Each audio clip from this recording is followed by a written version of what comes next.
All right, so About time. yeah, Luke's been. This is his guy, and I'm with him on this. Is the new Oh number yeah. one overall draft pick of the Dallas Mavericks. Upper left-hand corner there, you Mhm. see Nico and Jason Kidd, and boy, how the Knicks feeling. Knicks thought they would fire Tom Thibodeau, and they went after Jason Kidd. Yeah, number one, they didn't give you permission to talk to the guy. Number two, they ended up with the number one pick. You think Jason Kidd wants to go anywhere? No, he Right. he No. ain't going nowhere. People said, "Oh, they're still trying back channels. They're still trying to talk to him." You think he's leaving this situation? He's not. He's not leaving this situation. So let me get my thoughts out here real quick. And we have a Jason Kidd video that might surprise some of you if you haven't seen it. You see my quote there on the screen. We might be looking at the most complete basketball player at 18 to enter the NBA that we've ever seen. And there's been Kobe. There was Kevin Garnett. There were other guys that came out of directly out of high school. Obviously, Cooper has 1 year at Duke, folks, but he's still 18 years old. This is crazy. And Mhm. his game is such, in my opinion, through a former coach's lens, it's going to get better, right? And I always have to qualify this and say, barring any catastrophic injury, um, he has short range game, mid range game, long range game. He can play in transition. He can go down on the block. He can defend on the ball and off the ball. He has a motor. He has an intensity and tenacity level about him. He wants to be great. And Luke can tell you that his brother quoted this same thing, but his mother, they asked him at the draft, what's the most influential or the most important thing your mom told you over the years? And he said, the best advice my mom ever gave me was, if you're the best player in a gym, find a different one. And I don't think we're going to see this kid come in and settle. I'm the number one draft pick. I have all this money. I have all this fame. I'm the man. I think he's built a certain kind of way where this might be the next Michael Jordan and Kobe. Sorry, Luke, I don't put LeBron in that category. You might see this guy become that. He's more complete. Honestly, this is crazy. He's not the high flyer, and I'm a huge Michael Jordan guy. He's my GOAT. I don't know if anything will ever change that as long as I live. But Michael Jordan had deficiencies when he came out of college, and it's Yeah. not to say that this is the perfect guy, but he's the most well-rounded guy. Kobe would tell you that he was immature and that he wasn't ready for the NBA game and that he couldn't handle the body and the physicality in the very beginning. And he knew very quickly what he had to do to become that, and he did. And even in his memory, he's probably more popular now than he ever was. And he became the complete player, and it's Jordan 1, it's Kobe 2, in my opinion. But we're now looking at somebody who can't, even Kevin Garnett, when he came out, he had certain limitations to his game. He was very skinny. He was very lanky. This kid's coming out like almost a fully developed body. It's an NBA. Would you Mhm. agree? It's basically an 100%. NBA body at 18 years old. You don't see that. And the Mhm. speed, the athleticism, and everything to go with it, power game, transition game, the mental part, the confidence, the tenacity, the competitive nature. You see a couple of the pictures there. One is look at how high he's elevated in the air. Look at his release on the jump shot below that. Bottom left-hand corner, putting the ball on the floor with his left hand. I mean, come on. I mean, I actually have the chills right now because it's kind of, if you went in a lab and you wanted to put all your beakers together and come up with the best type of product and most well-rounded, I think Dallas got him. And I'll never stop believing this. I believe, and then I'll turn it over to you, Luke. I believe that the Dallas Mavericks did not want Luka on their team. I feel like they felt he was undisciplined, that he was lazy, that he wasn't a number one guy. He could be a number one scorer, but being a number one guy, there's number ones and there's number twos, number threes in sports and in business and life. He wasn't that guy. They knew it. He was lazy, undisciplined, and they couldn't build around him. And why give somebody the supermax money? And they wanted to trade him. And it's just so ironic that they traded him to only made him available to the Lakers. Now, why would you do that when it's Anthony Davis, kind of 32 years old, injury prone? on the downside of his career and Max Christie, why would you do that? I believe that there was something done behind the scenes that we need to get another star in ability, one dimensional, I believe, but get a star, get him to LA. And in exchange for that, if you deal only with LA, we'll get you the number one pick. And there's all the videos out there that say that these picks are in a vault and there's no way to do it. Come on. It's happened in the past. It happened with LeBron. The percentage chance was so minimal that they would get it. They got it. We'll get you Cooper Flagg. And now here you go, Mavericks. Thank you for doing what you did. Take it away, Luke. Yeah, I agree. I think there's definitely some stuff behind the scenes. Even LeBron says that about him getting drafted to Cleveland. But yeah, everything you just talked about, I'm a huge fan of this kid. He's you're right. You can't say perfect, but I haven't seen anything like him in my lifetime. I'm a big Duke fan. That's my school.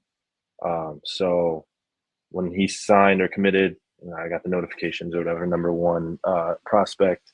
So I started following him in high school, and he was ready for the NBA out of high school.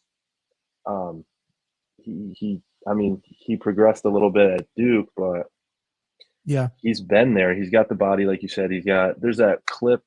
He gets a rebound, goes coast to coast, dunks on somebody and one. You know what I'm talking about? Yes, I'll do. send it to you if you. Oh my God, it's like he was probably 17 when that happened, and yeah, I don't know, but a big thing for me is he missed the biggest shot of his life. He had a chance to, I don't know if it was tied up or take the lead in the Final Four. And to have all that pressure and all the fame that he had, because who was more talked about? He was probably the most talked about prospect, maybe Zion. But oh, you mean ever? Yeah. In college? I mean, LeBron in high school. Yeah, in college, someone who, like that the whole nation tuned in to watch. Mm-hmm. Everyone was watching this kid, and he missed it. And he just looked out, like he didn't react. He was cool, calm. And I was like, wow, dude, that's more impressive than hitting the shot. I think I would have melted. I would have been on the ground and stuff. Like, I can't believe that. But so when you look at his summary there, 37 games, 19, 2, 7, 5, 4.2, 48% field goal percentage, 3 point. There we go again with a pretty nice number, rounded up 39%. So I think traditional people or traditional thinking for people would say, well, why doesn't that say 25, 26, 27 a game, 26 and 9? Well, he's not what you think he is. Why do you think the average is under 20 there? Do you think it's just because of the talent at Duke and the ball moving around? There's that. That's part of it. He had that big guy, I don't even know how to pronounce it, Maluak, something like that. He was a stud. He ate up a lot of points. He was wasn't he top 10 too? Yeah, I mean, three guys go in the top 15, I'm pretty sure. And so there's that. And also, he didn't have to score 25, he didn't have to score, and you're not going to like this, but it's kind of LeBron-esque when it comes to dishing. He's not, Jordan was taking the shot, regardless of who was hot, who was guarding him, how he was playing. He's taking the shot. LeBron and Cooper Flagg are more, I think, make the right play, make the smart play, give it to the hot hand, and still make an impact, rebounding, playing defense, all that kind of stuff. So yeah, I think that shows. And 19 as a freshman, still pretty. I mean, that's still pretty good. Yeah. I'm not saying it's not, but I think that the traditional mindset would say, well, number one pick, you're averaging 19 and 7.5. Like, what is that? I mean, I think you have to look deeper into the why behind it, which I think we just talked about, is he didn't need to jack up all the shots like that.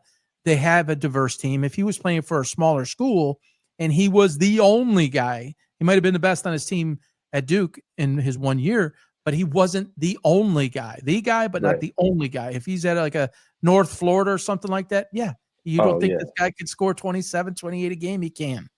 Yeah, without you can see it. in the tournament when they blew a lot of people out too. They had a lot of double-digit wins where he was out in the second half or whatever, or just not looking to score as much. Right. But when it did come down to it in the tournament, I think he showed up big time, Yeah. No and like, question. he did miss the shot, but he showed up. You know, I think I I I think the enjoyed sky's watching I it. think the sky is the limit for him. You know, LeBron said something, and he had to say it because he's always got to say something to justify something. He says that, you know, Cooper is coming into a situation Yeah, I saw unlike that. myself where Uh-huh. he doesn't have to be the man, whereas I did have to be the man. You know, he just can't help himself. But it is true in that It's true. he doesn't. But let's make no mistake about it. I'm going to show you the Jason Kidd video here in a moment. Mhm. Uh, Folks, viewers, listeners, as to what he says. Make no mistake, you're the number one pick overall. You're one of the most highly touted people ever out of college. You're the national player of the year. You're the first round draft pick. There's a lot of people that are already calling him the savior. Everybody talks about it, including myself, and it's a little bit different. But in terms of Caitlin Clark to the WNBA, a failing league, 27, 28 years in existence, never turned a profit, not 1 year. Majority of the teams owned by the NBA. Caitlin Clark comes in. She's viewed as the savior. The amount of pressure on that girl, on that lady, is so enormous. Every move she makes. And I put something out. You can check it out, a video on YouTube, and check out my X account at PB Sports Talks, where I talk about specifically one of the most impressive things to me about Caitlin Clark is not just what she does on the court, it's what she does Mhm. off the court. Imagine she's already had a documented stalker that went to jail. She can't go anywhere. Now she signed up for this. She has a great life. She's rich. She can help people. She's doing what she loves. It's all of those things. But then there's the whole 8 or 10 bullets that I put up, bullet points that I put up there about what fandom and stardom, how it changes their life. You're under the microscope. You never have another day of privacy. You never, ever can be alone ever again. You need security with you all the time. You can't go to a show without just mass chaos.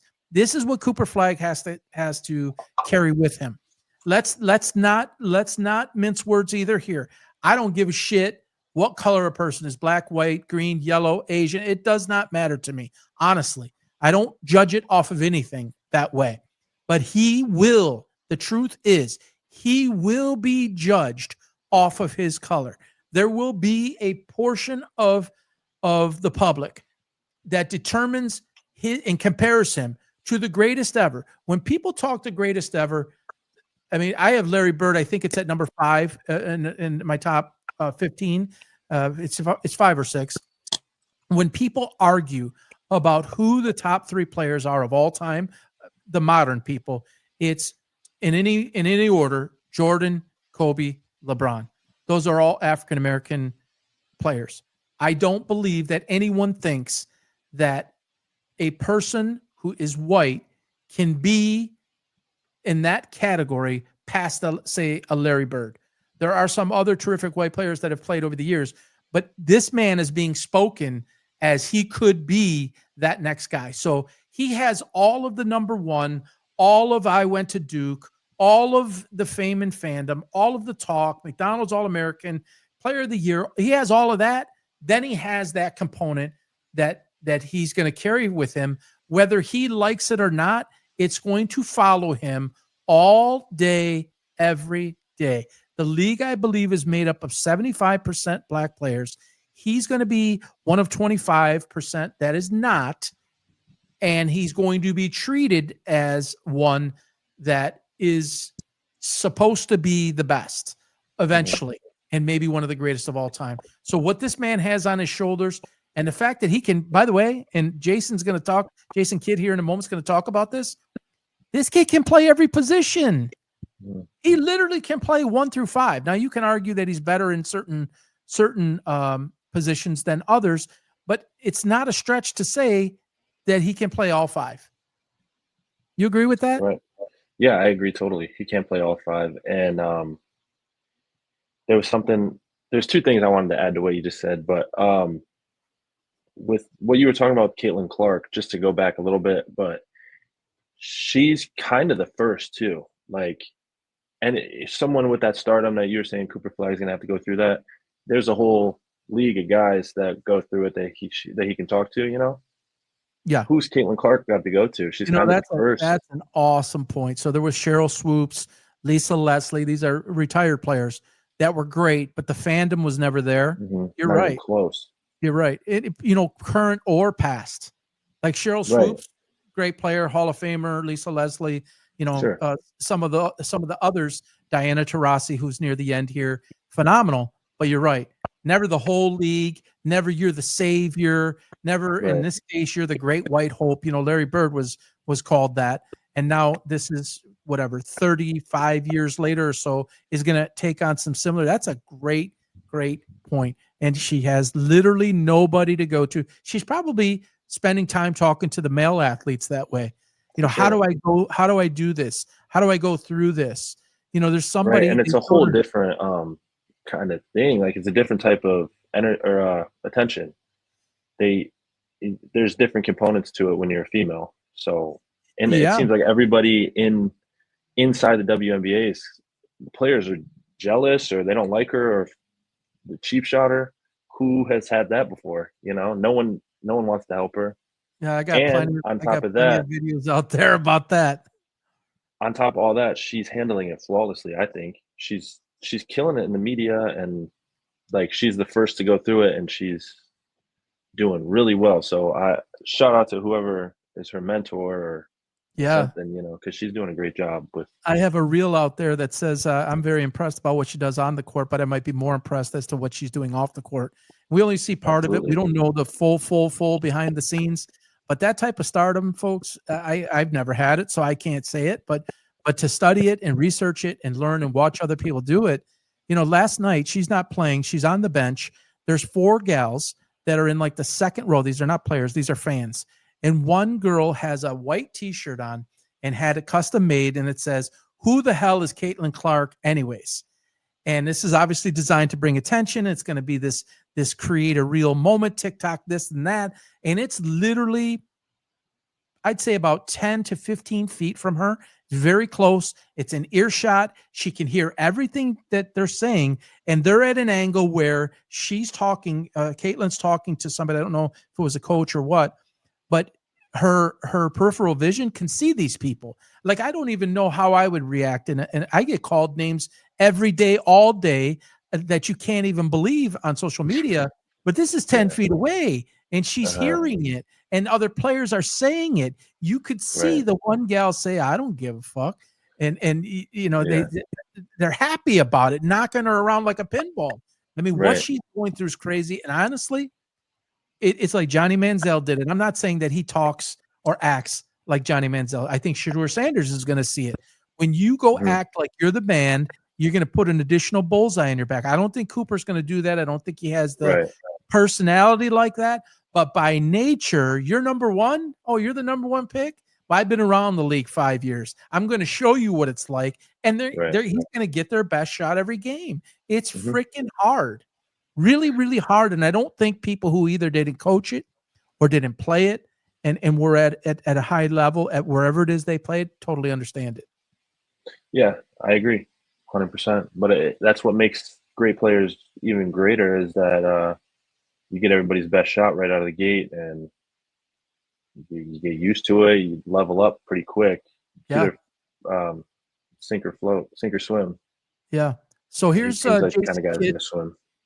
This is a clip from Jason Kidd talking about what he has in his bag of tricks for Cooper Flagg. Take a listen to this. Maybe I'll play it twice. He's so soft spoken. I'll get the volume up here in just a moment. The position. I want to put him at the point guard. I want to make him uncomfortable because I don't look at the position. I want to put him at the point guard. I want to make him uncomfortable and see how he reacts. Being able to run the show, being able to play the 2, play the 3. He's comfortable playing that, but we want to push. And I think he's going to respond in a positive way. It's all right to fail. It's all right to turn the ball over. We've talked about that. just understanding the guys that I've been around that have been young, from Giannis, giving him the ball and he failed, but he wanted to come back and have the ball. So I'm excited about giving him the ball against the Lakers and see what happens. Yeah, I think that's going to be really interesting to even suggest that a 6'9", I'm not sure of his weight. I want to say about 240, 6'9", 240 can handle like that.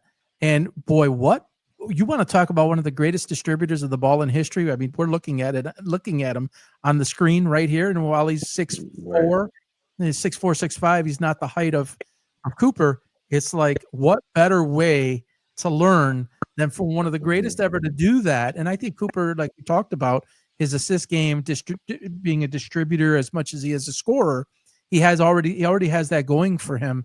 But with a guy like Jason Kidd, a guy like Kyrie Irving, wow.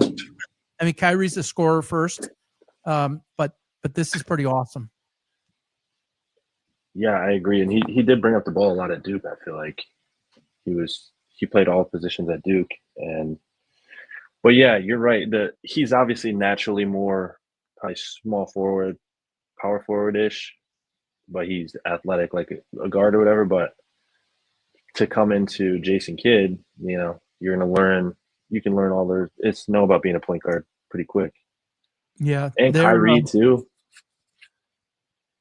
Kyrie's been there, done that too. Yeah, and we got to see how he comes back from that injury. That's pretty severe. It's going to take up quite a bit of the year. Obviously, if he comes back healthy, you wouldn't have any reason to put, unless it's a certain matchup scenario, to put Cooper at the 1. You're going to put Kyrie at the 1. You're going to move him over to the 3 or 4 for sure. They have got a nice roster. They're athletic. They can get up and down. They can play big. I think they can play any type of ball. They can pick your poison. It's a lot like the Lions in football. They can run the ball, smash mouth it down your throat. Mm-hmm. They can play aggressive defensively. They can play, coverage game. They can play action. They can just do, it doesn't matter the elements. It doesn't matter the environment. It doesn't matter the opponent. It doesn't matter the strength or weakness to the team. They can adapt and dictate. And I think that the Mavericks are going to be able to dictate a lot and get what they want against teams because they're versatile. Yeah.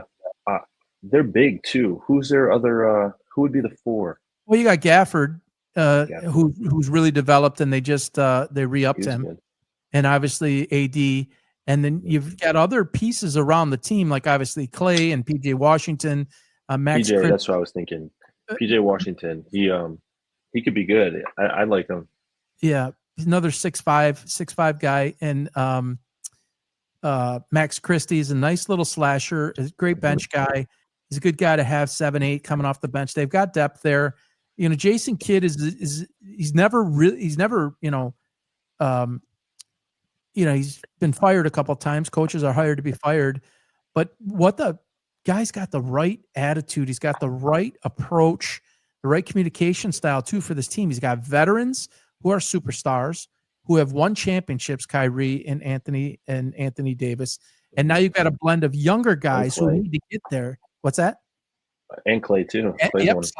Sorry. And Clay. So you got a blend of guys that have won it all. You got a blend of guys that are young. And now you have arguably one of the greatest talents ever to come out of college. And you're going to inject him into that. And that part, I will agree with LeBron. So you have variety, right? You have a seasoned coach. You have a team that competed, even though they lost Luka and everything went haywire. They were competing for that 9th spot, 10th spot, or 8th spot, excuse me, in the 9th and 10th game. And so they're not completely depleted of talent. So he's walking into a solid head coach with a team that's pretty solid all the way around, that has veteran components, championship components. And I think Nico Harrison is crazy underrated, but different topic for a different day. It's going to be exciting to watch this team. Yeah, I'm excited too. I'm not a Mavs fan by any stretch of the imagination, but I do like Cooper Flagg. You will be now. I like Cooper, man. I like Kyrie too. He's another Duke guy. So yeah, we'll see. I'll be watching.